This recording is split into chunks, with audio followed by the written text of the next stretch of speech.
Bismillahirrahmanirrahim. Assalamualaikum warahmatullahi wabarakatuh. Selamat datang kembali di video kali ini di channel Istighfar ID. Di channel ini kita akan membawakan, saya pribadi ya, perkenalkan ya, kalau yang belum kenal, nama saya Elo ya. Saya dari Istighfar ID. Di channel ini kita akan membahas berbagai macam hal yang berkaitan dengan berita-berita teknologi digital maupun sejarah ya, atau berita kekinian yang berkaitan dengan teknologi maupun digital marketing. Oke. Nah, di video kali ini saya akan membahas mengenai yang sekarang sedang rame di masyarakat ya, di berita mainstream, di televisi, di YouTube maupun berita-berita lokal maupun bahkan internasional, yaitu sekarang sedang rame merger perusahaan aplikasi driver online, yaitu GoTo, yang direncanakan itu merger atau akan dijadikan satu dengan Grab.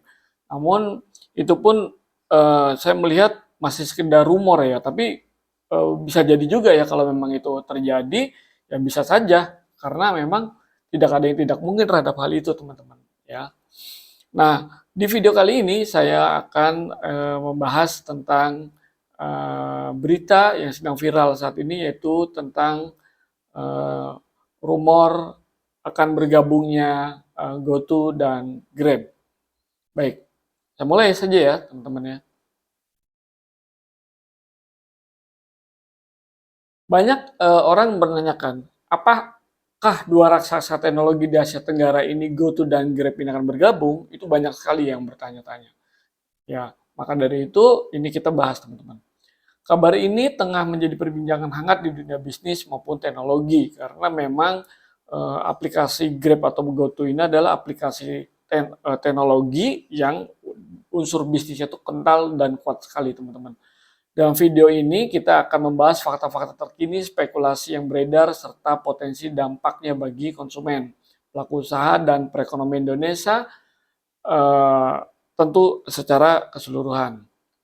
Baik, kita lihat dulu ya teman-teman ya, latar belakang dari kenapa rumor ini terjadi.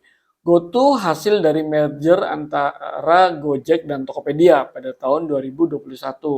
Merupakan salah satu perusahaan teknologi terbesar di Indonesia.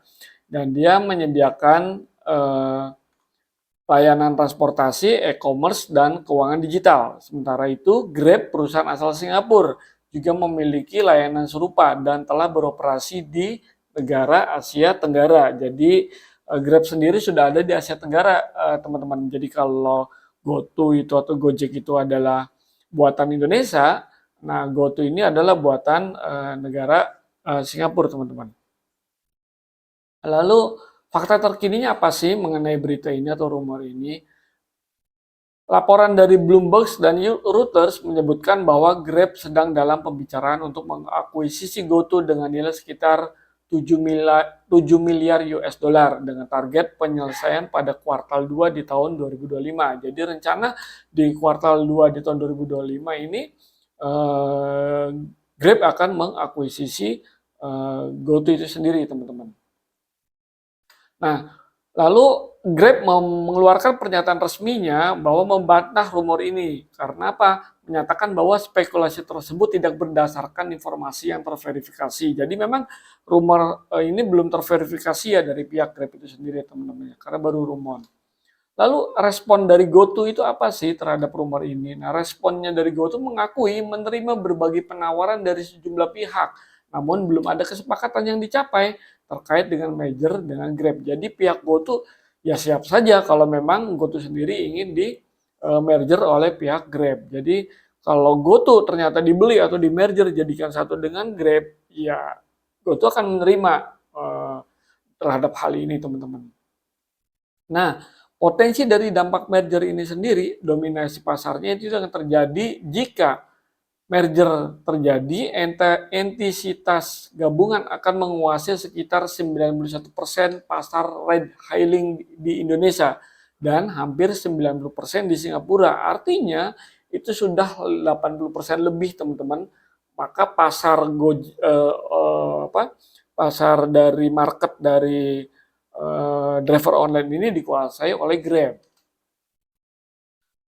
Persaingan usahanya bagaimana? Konsolidasi ini dapat menimbulkan kekhawatiran terkait monopoli dan persaingan usaha yang sehat di pasar digital Indonesia. Karena ya otomatis ya teman-teman, kalau GoTo itu dibeli sama Grab, otomatis kan pasar dari driver online ini akan dimonopoli oleh Grab, teman-teman. Lalu data penggunaannya bagaimana? Penggabungan dua perusahaan besar ini menimbulkan pertanyaan tentang pengolahan data pribadi jutaan pengguna di Indonesia. Berarti kan otomatis tuh pasti ada crash data tuh, ada crash data yang sama, ada crash data yang berbeda. Ini mungkin akan menjadikan suatu PR tersendiri oleh dua perusahaan ini bila mana terjadinya merger. Nah, meskipun belum ada kesepakatan resmi isu merger antara GoTo dan Grab menunjukkan dinamika persaingan dan konsolidasi di sektor teknologi Asia Tenggara. Konsumen dan pelaku usaha perlu mencermati perkembangan ini, mengingat potensi dampaknya yang signifikan terhadap pelayanan digital di Indonesia. Rumor akuisisi PT GoTo, Gojek, Tokopedia Tbk atau GoTo oleh Grab makin santer terdengar. Hal ini menjadi sorotan kalangan driver atau ojek online atau Bang Ojol. Saat ini GoTo satu-satunya unicorn asal asli Indonesia yang tersisa karena sisanya unicorn yang dari Indonesia bertumbangan, teman-teman. Ketua Serikat Pekerja Angkutan Indonesia atau SPAI, Bu Lili Pujiati mengungkapkan rencana merger perusahaan platform Grab dan Gojek tersebut berpotensi merugikan pengemudi ojol. Ternyata di balik itu bisa merugikan pengemudi ojol, teman-teman, bila mana GoTo dan Grab ini bersatu, teman-teman. Karena otomatis pengemudi yang telah mempunyai dua aplikasi, Grab dan Gojek, tidak bisa menggunakan dua aplikasi tersebut dalam pekerjaan sehari-hari mencari orderan, kata dia dalam keterangan. Jadi memang iya, teman-teman. Jadi di lapangan itu rekan-rekan bapak-bapak driver Gojek maupun GoTo itu kadang memiliki lebih dari satu aplikasi, bahkan lebih dari dua aplikasi, ada yang 3 sampai 4 aplikasi Gojek, aplikasi driver online itu yang mereka untuk mencari nafkah di lapangan, teman-teman. Jadi kalau ini jadi satu, otomatis tidak bisa untuk double aplikasi, teman-teman.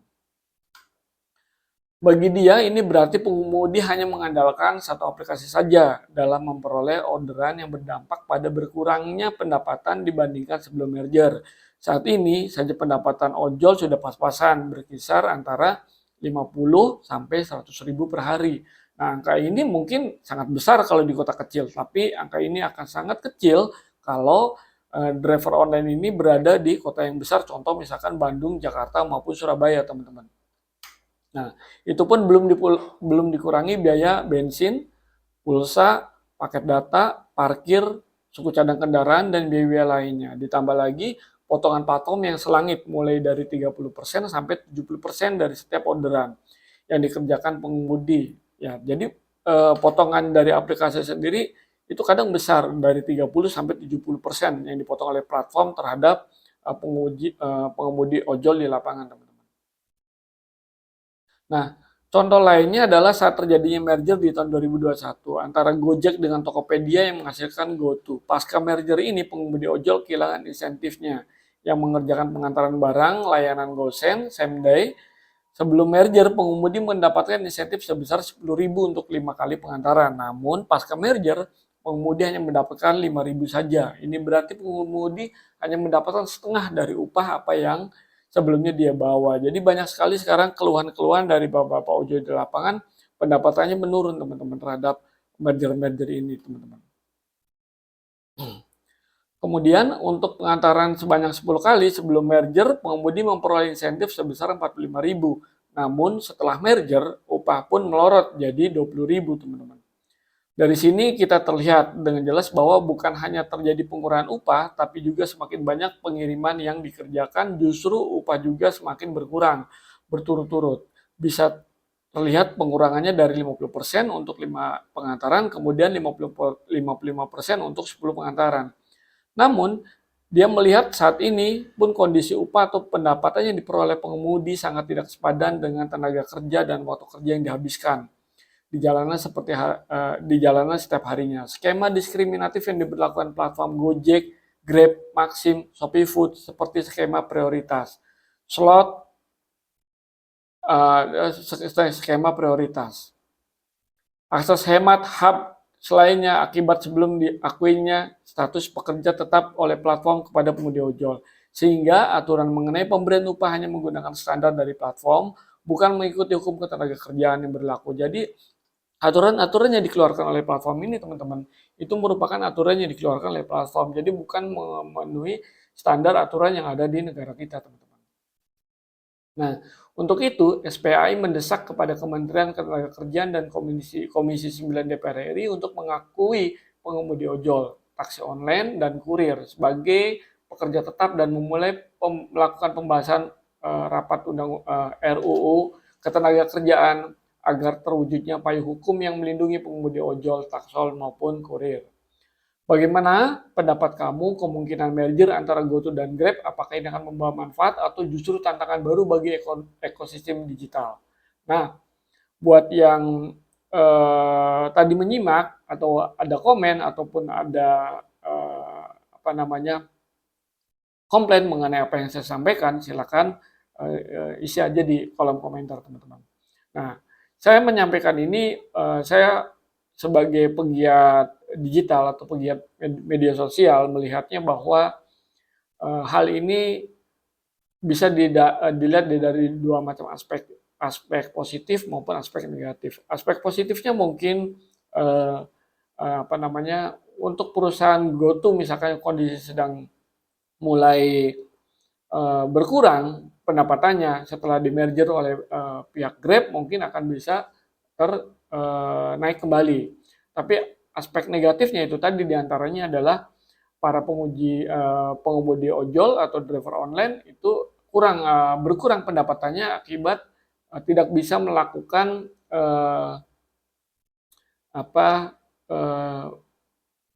menggunakan dua aplikasi di lapangan, 2 atau 3 aplikasi. Karena ya sudah jelas yang tadinya menggunakan aplikasi GoTo dan Grab, tapi setelah dimergerkan hanya satu aplikasi. Jadi jelas tadi keluhan dari para bapak-bapak ojol di lapangan yaitu tidak bisa menjalankan usaha di lapangan menggunakan dua aplikasi. Nah, mungkin itu aja teman-teman di video kali ini. Nanti kita akan ketemu lagi di video-video berikutnya untuk mengupas tuntas mengenai hal-hal yang berkaitan dengan teknologi digital, informasi digital, dan informasi yang kekinian yang sekiranya bermanfaat untuk kita semua. Baik, itu saja dari saya. Terima kasih. Bye-bye.